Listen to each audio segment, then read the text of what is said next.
What's your decision? In this fall, man, it's very tough. In this fall, I'm going to take my talents to South Beach and join the Miami Heat. I gave everything that I had. I poured my heart, my blood, my sweat, my tears to this game, and against all odds, I don't know why we want to take the hardest road. I don't know why the man above gives me the hardest road, but it's nothing the man above don't put you in situations that you can't handle. And I just kept that same positive attitude, like, instead of saying, why me, they're saying this is what he want me to do. And Cleveland, this is for you. Oh. We just want our respect. Rob wants his respect. Coach Vogel wants his respect. Our organization wants their respect. Laker Nation wants their respect. And I want my damn respect too. Welcome to the search for the best LeBron. In this series, we are deep diving into 3 parts of LeBron's career where people consider him at his best. And Miami Heat LeBron James, LA LeBron James, and 2018 LeBron James. Now, this is the final episode in this series. We are now deep diving into the Miami era of LeBron's career. Now, LeBron was drafted by the Cavs 2003 at the first overall pick, as he was deemed the chosen one coming straight out of high school. Now, in the previous parts in this series, I would skip over his first in the Cleveland Cavaliers, but this plays a major part later on. So, LeBron would immediately make an impact on his team, even leading to the NBA Finals 2007. But the surrounding pieces weren't good enough for LeBron, and also LeBron's flaws began to become exposed. But in 2009, LeBron improved on his flaws, but his team continued to not improve, and he became frustrated at the state of the team. In 2010, he made one of the biggest moves in free agency history. Well, you've had everybody else biting their nails, so I guess it's time for them to stop chewing. The answer to the question everybody wants to know. LeBron, what's your decision? In this fall, man, it's very tough. In this fall, I'm going to take my talents to South Beach and join the Miami Heat. Yes, LeBron James made the decision to join the Miami Heat with Dwayne Wade, and they later signed Chris Bosh on the team as well. Now, Dwayne Wade was already established as a Miami Heat legend, and he led him to a title 2006. It was even seen as leader of the team, so people didn't know how it was going to work and how the teammate chemistry was going to work as well. But these chemistry issues didn't affect the superstar power this team still had, as the team was able to get the number 1 seed at a 58-24 record. LeBron this season averaged 26.7 points, 7.5 rebounds, 7 assists on 51, 33, 75 splits.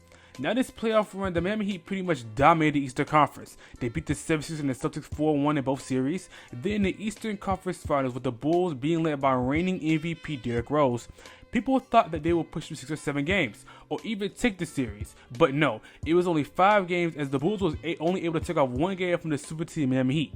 Now they have finally made it to the NBA Finals. It was going against the surprising Dallas Mavericks team. Now this Dallas team was surprising to the NBA Finals, as most people did think Dirk would have the run he was having, but he was dominating the Western Conference. But people still had the Miami Heat win this easily. Now this series helped showcase problems that the Mavs were able to take advantage of. Let's go game by game to figure out what happened. Now in Game 1, the Heat took care of business as they won 92-84. LeBron had 24 points, 9 rebounds and 5 assists, and D. Wade had 22 points, 10 rebounds and 7 assists, as the Heat showcased the upper hand in this game. But in Game 2, the Mavs tied the series 1-1 as they won 95-93. In Game 3, the Heat won 88-86. It was up 2-1 this series. That'll be the last game the Miami Heat will win, as the Mavs won 3 straight games to win the 2012 NBA Finals. Now, the reason why the Miami Heat lost this series is because of LeBron's horrific play in this series. In Game 2, when they lost 95-93, LeBron played the whole fourth quarter, only got 2 points, and had 2 chances at the free throw line, but couldn't make any. In Game 3, yes, they won, but he only got 17 points that game. In Game 4, he only had 8 points that whole game. In Game 5, he only had 17, and in Game 6, he only had 21. LeBron looked out of the offensive flow this series, as he would constantly not ask for the ball, and he would just stay at the 3-point line watching the offense. Now the team ran a zone on LeBron and exposed his shooting flaws that he had, and when he would drive, they would frustrate him, cause him not to become part of the offensive entirely. Now Dwayne Wade, video coming soon, came out and said that there was visible teammate issues, and he finally allowed LeBron to take the leadership role going next season. The Heat was embarrassed off the floor in 2011 as the super team failed to capture the NBA championship. Now LeBron and the Heat made some changes to the team, as LeBron now is the true #1 option on the team, and D-Wade has finally taken the second option role. LeBron won his redemption tour and decided to dominate the NBA season. Now the Heat was still only able to capture the #2 seed, as Derrick Rose was still leading the Chicago Bulls. Now LeBron won the MVP this season, and it wasn't even close. LeBron this season averaged 27.1 points, 7.9 rebounds, 6.2 assists on 53, 36, 71 splits, and led him to a 46-20 record. Now LeBron began to improve the three-point shot, and this season he was almost efficient at shooting them, and his mid-range was even becoming a deadlier part of his game. Now the Heat began to cruise through the Eastern Conference into the Eastern Conference Finals.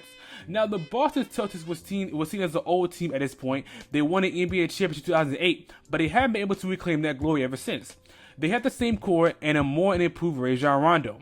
LeBron and Heat won Game 1 easily, as the score was 93-79, and LeBron had 32, 13, and 1.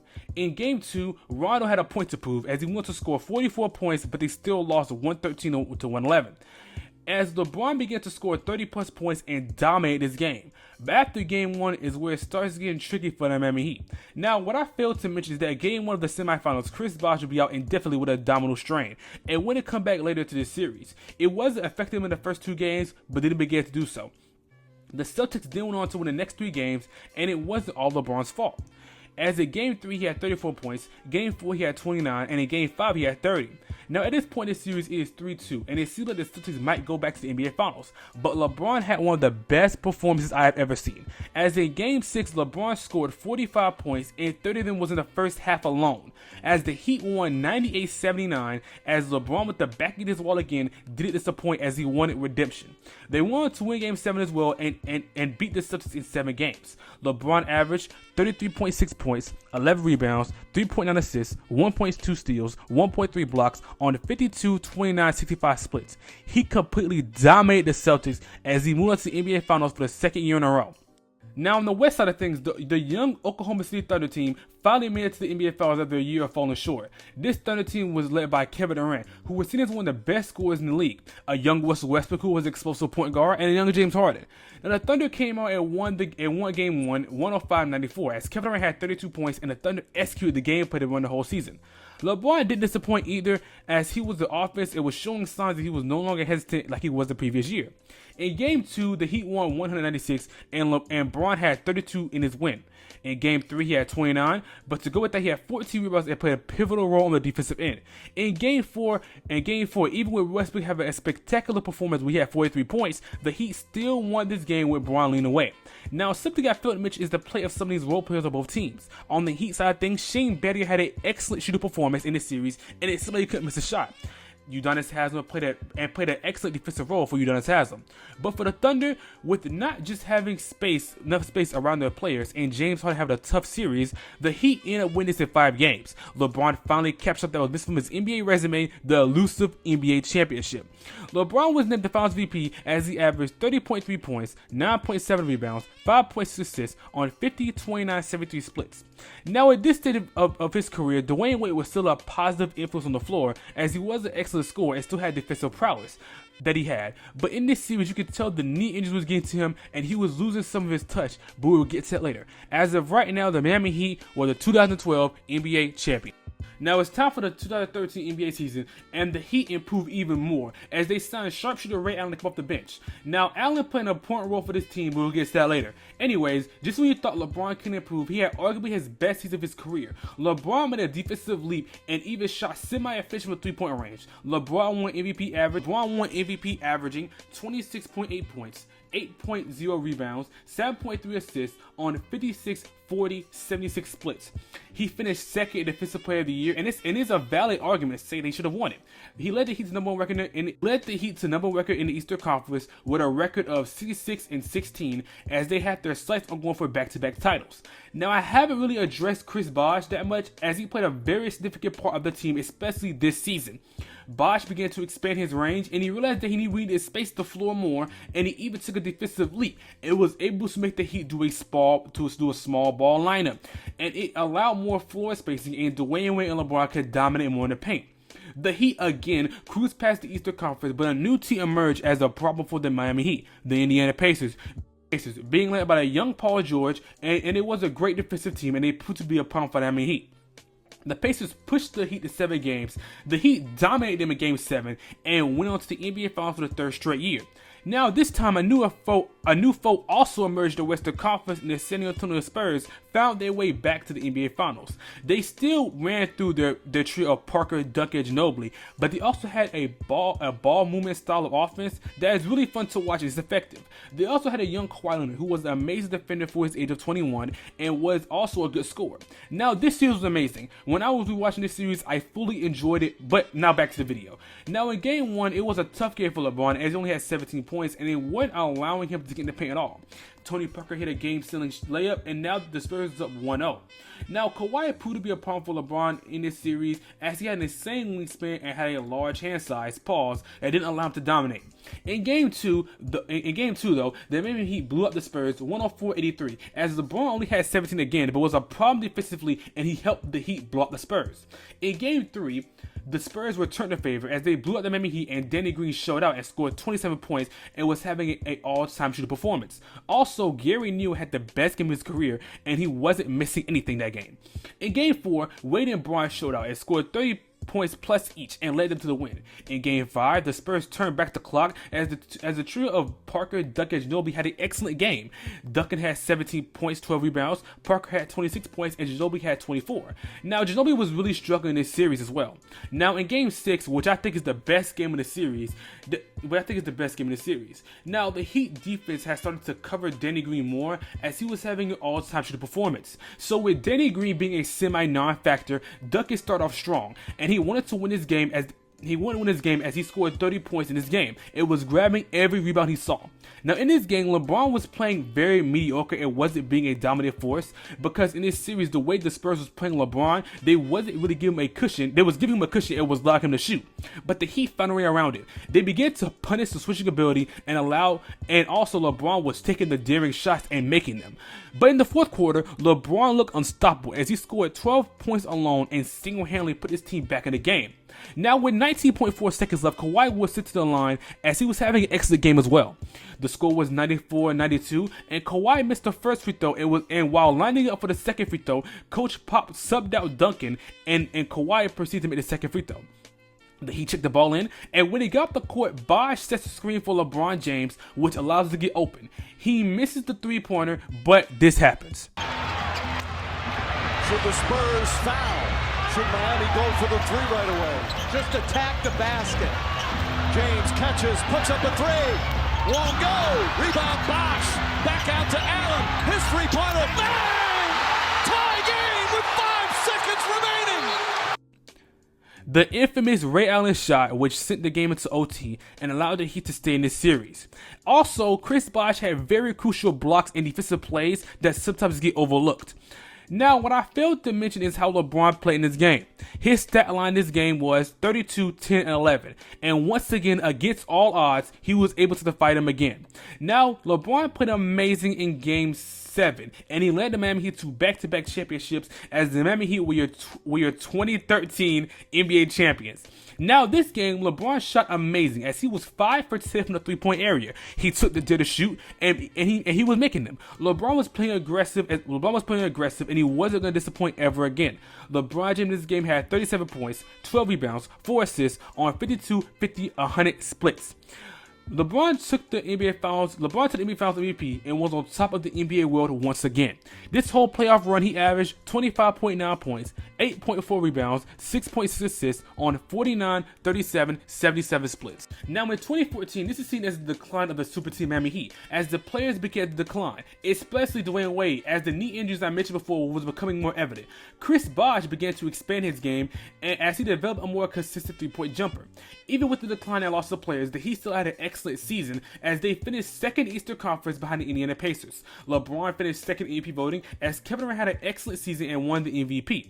Even with no award, LeBron this season averaged 27.1 points, 6.9 rebounds, 6.3 assists on 56, 37, 75 splits. LeBron led this team back to the finals for the 4th straight year as they had some trouble along the way with the Pacers again, but they pushed through and it was time for the 2013 rematch. Now, a very pivotal part of this series was Kawhi Leonard, who was very good defensively already, but he even took another small leap and was staying on LeBron as his matchup, and even with switches he was going back to him. And he even had an excellent scoring series. The Heat was only able to win one game, which was Game 2, as the Spurs won this series 4-1 and Kawhi Leonard took the Finals MVP. LeBron didn't disappoint in this series, but with his best teammate obviously at a decline, it was something to keep in mind for the offseason. Now, LeBron was a free agent and he decided to go back to Cleveland, which ended the Miami Heat Bron era as the team decline was becoming more evident and LeBron wasn't showing any signs of declining at all. During this Heat era, LeBron James in the regular season averaged 26.9 points, 7.6 rebounds, 6.7 assists on 54, 36, 75 splits. In the playoffs, he averaged 26.9 points, 8.4 rebounds, 5.7 assists on 50, 34, 76 splits. Now, this was the final episode in this series as we went through the 2018 LeBron James season, LA Lakers LeBron James up to this point, and now the Miami Heat LeBron James. Now, if you're watching this video, leave a comment. If you watch every episode in this series, say who you think is the best LeBron James. But in my opinion, I think the Miami Heat LeBron James is the best version of LeBron we have ever seen. As LeBron in the Miami Heat era was playing at a defensive player of the year type level, and also was able to shoot efficient from the 3-point range, and also was just dominant and being aggressive while driving. But that's my opinion. Leave your comments down below on who you think is the best LeBron James. Thank you for watching this series, and there's going to be more video essays coming out soon. It's the 126.